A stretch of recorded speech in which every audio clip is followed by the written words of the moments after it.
Hello. So we're going to continue to look at the two knights defence for black, and after knight f6, b for boring is d3.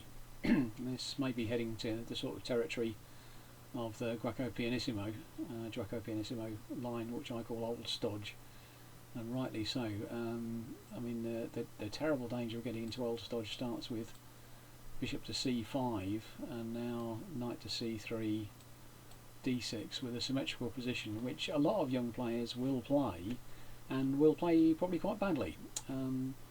Castling isn't a great move in these positions, and I wonder if in any event how you're going to get your rooks out, which file is going to be open to get those rooks out and about. I mean, together they're worth more than a queen. If they're stuck in the corners, you're not really doing anything. I mean, I suppose that's true for both sides, but not ideal, I think, for not ideal for black here at all, for either side. So I think this is just stodgy and difficult and actually not that safe. So we'll do something else if we can. d3 now. d5 is a move. I think it's the right attitude, but I think it's the wrong move. You know, remember your black, and opening up the game might favour white. In this case, I think he takes d5, castles, and rook e1 by white, and you're getting some pressure against your pawns. You know, white's not done too much wrong, and this is awkward. So you know, white's castled, and you haven't. I don't think it's so. I don't think this is so good for black. So d5, right attitude, wrong move. Let's try something else. Well, bishop e7, I suppose, is the only way to keep it independent. And if white is determined to be stodgy, then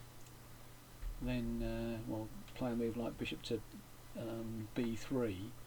If I guess you were threatening now to play something like d5 when you're in a much better position to defend the pawn. So bishop b3, d6, and now you can you're threatening to swap this important white bishop by a move like knight to a5. So white usually plays something like c3, thinking about playing d4 themselves, and well, I guess this is okay. There's a line knight to a5, bishop c2, c5, so you're grabbing some space in the middle there. Very grandmasterly. It's sort of a structure that the grandmasters play in the Ruy Lopez, and if you know the Ruy Lopez, this is an okay way to play, but if you don't, well, not so easy to understand. So after c3, well, let's go and chase the bishop again. Knight to d7 and c5, and now if the bishop leaves the diagonal leading to your king, you can now play f5, and I think that's probably a bit easier to understand.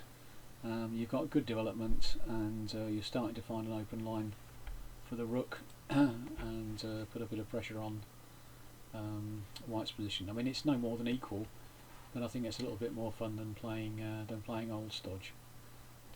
Hope you get on okay with it.